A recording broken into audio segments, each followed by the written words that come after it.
తెలంగాణ జాగృతి అధ్యక్షురాలు కవితపై కూకట్పల్లి ఎమ్మెల్యే మాధవరం కృష్ణారావు చేసిన వ్యాఖ్యలపై మనతో మాట్లాడడానికి జాగృతి నాయకులు ఇస్మాయిల్ ఉన్నారు.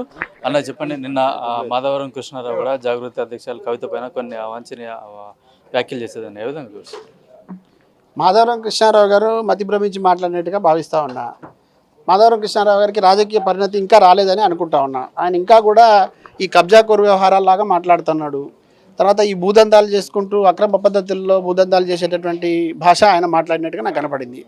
తర్వాత ఈ రాత్రిపూట చేయాల్సినటువంటి కార్యక్రమాలని ఆయన తెల్లవారుజామున చేస్తుంటాడని ఇక్కడికి వచ్చిన తర్వాత మన వాళ్ళు చెప్తా ఉన్నారు. ఏదేమైనా ఆయన వ్యక్తిగతంగా ఉన్నటువంటి జీవితంలో ఆయన చేస్తున్నటువంటి తప్పుడు పద్ధతుల్లో ఆయన ఎదిగి వచ్చినటువంటి తీరు ఇదంతా కూడా ఆయన అహంకారంతో ఇట్లా మాట్లాడించింది అని నేను భావిస్తా ఉన్నాను. మరీ ముఖ్యంగా ప్రజలతో ఎన్నుకోబడినటువంటి వ్యక్తి, ప్రజా ప్రతినిధిగా ఉన్నటువంటి వాడు చాలా ఆచితూచి మాట్లాడాలి, బాధ్యతతో మాట్లాడాలి. ఆధారాలు ఉంటే ఆధారంగా చూపిస్తూ మాట్లాడాలి.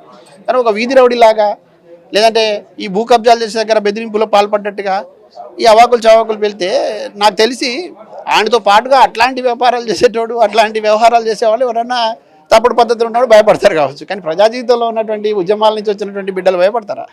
ఇవాళ కవితను ఉద్దేశించి ఆయన మాట్లాడుతున్నప్పుడు చాలా తప్పుడు మాటలు మాట్లాడినాడు.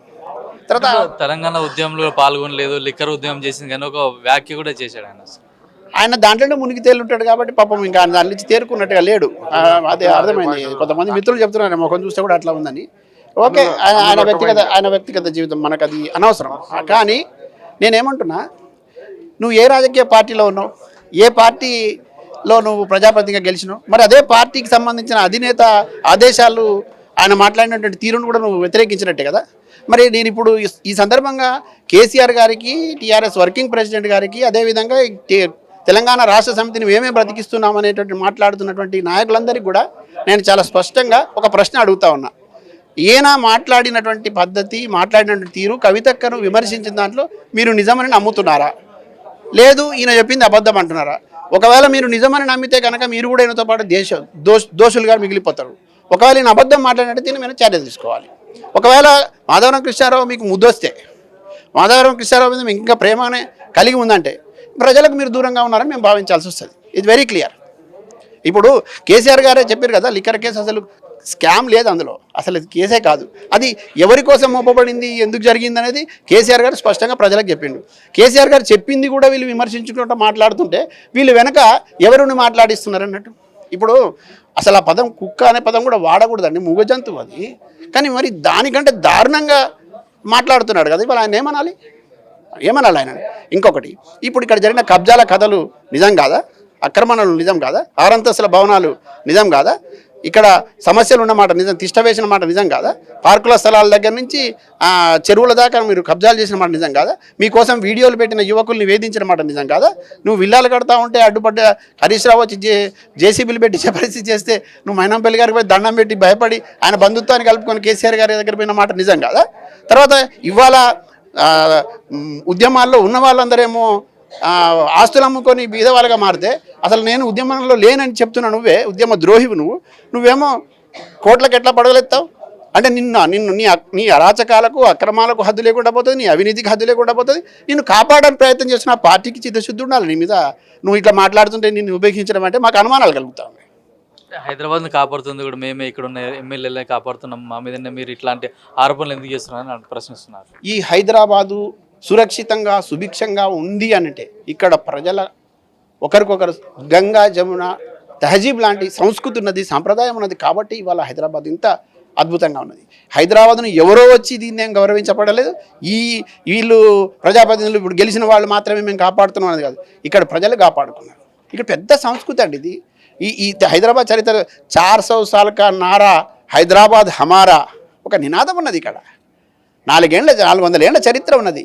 ఎవరు బాబు నువ్వు, ఎక్కడి నుంచి వచ్చినావు? నువ్వు ఉద్యమాలు కూడా లేవు. ఈ తెలంగాణ కోసం ఒక చెమట చుక్క రాలేదు, ఒక రక్తం చుక్క రాలేదు. ప్రాణాలు అర్పించిన బిడ్డలు మా బిడ్డలు, ప్రాణాలు అర్పించిన బిడ్డలు, వాళ్ళ వారసులం మేము.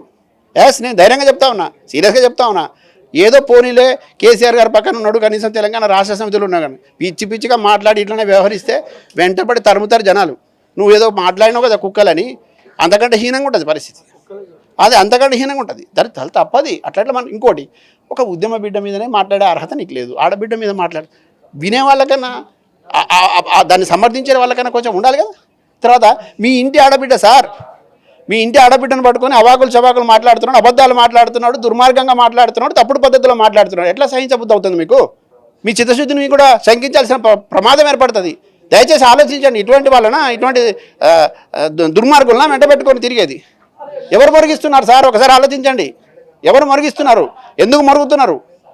ఎందుకు ఇట్లా అడ్డదిడ్డంగా మాట్లాడే ప్రయత్నం ఎందుకు జరుగుతూ ఉంది? ఒకటి మాత్రం చాలా స్పష్టంగా చెప్పదలుచుకున్నా, తెలంగాణ జాగృతి గొప్ప విజయాలను మూట కట్టుకుని ఈ ప్రాంతంలో ఒక సంపదగా నిలబడబోతా ఉంది. ఈ అవినీతి సామ్రాజ్యాన్ని కూలగట్టడం కోసం ఒక ఉద్యమ సైన్యం రాబోతున్నది. మీకు అది చూసి తట్టుకోలేక, కనపడుతున్న ఆమె వచ్చే పద్ధతి, ఆ స్థాయి చూసి, ఆ ప్రజాదరణ చూసి తట్టుకోలేక, ఆమెకు మద్దతు పలుకుతూ ఉంటే చూసి తట్టుకోలేక ఎంతమంది ఆడబిడ్డలండి. ప్రభుత్వ ఆసుపత్రుల తీరు ఇట్లా ఉంటుందా? ఇదేనా 10 ఏళ్లలో జరిగిన అభివృద్ధి మేము కోరుకున్నది? ఇదేనా? ఈ ప్రజాప్రతినిధుల కింద ఉండే 100 పడుకుల ఆసుపత్రులు లేకుండా లక్షలాది మంది ఉంటే ఆడబిడ్డలు 2 చనిపోయినారని చెప్తారు. సిగ్గుండాలి. మీ ఇంటి ఆడబిడ్డలు హాస్పిటల్కి పంపగలుగుతారా? మీ ఇంటి ఆడబిడ్డలను ఆ స్కూళ్ళకి పంపగలుగుతారా? మీరు ఈ రోడ్ల మీద తిరగలుగుతా ఉంది. మీకు ఫామ్ హౌస్లు ఉంటారు కాబట్టి మీకు అర్థం కాదు. చాలామంది ఈ మధ్యన ఫామ్ హౌస్లో ఉంటున్నారు ప్రజాప్రతినిధులు పాపం. ఎందుకంటే వాళ్ళకి చాలా బాధలు ఎక్కువ, కష్టాలు ఎక్కువ, సేద తీరుతున్నారు అక్కడ. ప్రజల మధ్యన ఉండండి, ప్రజల మధ్యన ఉండాలి. ప్రజల మధ్య నుండి ప్రజా సమస్యలు తెలుసుకోవాలి, ప్రజల సంక్షేమం కోసం పనిచేయాలి, ప్రజలకు ఇచ్చిన మాటలు నిలబెట్టాలి, వాగ్దానాలు నిలబెట్టాలి. ఎందుకోసం రాజకీయాలకు వచ్చినామో చిత్తశుద్ధి నిరూపించుకోవాలి. డబ్బులు ఉంటే చాలు. ఏ పద్ధతిలో డబ్బులు సంపాదించాలి, అక్రమ పద్ధతులు ఏ అక్రమ పద్ధతిని అవలంబిస్తే చాలు అంటే మీరు ఆదర్శంగా నిలుస్తారు అవినీతి పరుల సామ్రాజ్యానికి. అవినీతి సామ్రాజ్యానికి ఆదర్శంగా ఉంటారు వీళ్ళు. మంచి పేరున్న బీఆర్ఎస్ పార్టీకి అట్లాగే అక్కడ ఉన్న నాయకులకు కూడా ఈ కవిత వల్ల చెడ్డ పేరు వస్తుందని కూడా మాట్లాడుతున్నారు. మాధవరం కృష్ణారావు లాంటి మూర్ఖుల వల్ల పెద్ద చెడ్డ పేరు వస్తుంది. ఇట్లా మాట్లాడుతున్న వాళ్ళతో మాట్లాడించే వాళ్ళ వల్ల చెడ్డ పేరు వస్తుంది. ఇట్లా మాట్లాడించడం కోసం కొన్ని చీకటి గదుల్లో రూపకల్పన చేస్తున్న వాళ్ళ వల్ల చెడ్డ పేరు వస్తుంది. ఈ సోషల్ మీడియా వాట్సాప్ గ్రూపుల్లో ఒక కుటీరాలను పెట్టించి అబద్ధ ప్రచారాలు చేసే వాళ్ళ వల్ల చెడ్డ పేరు వస్తుంది.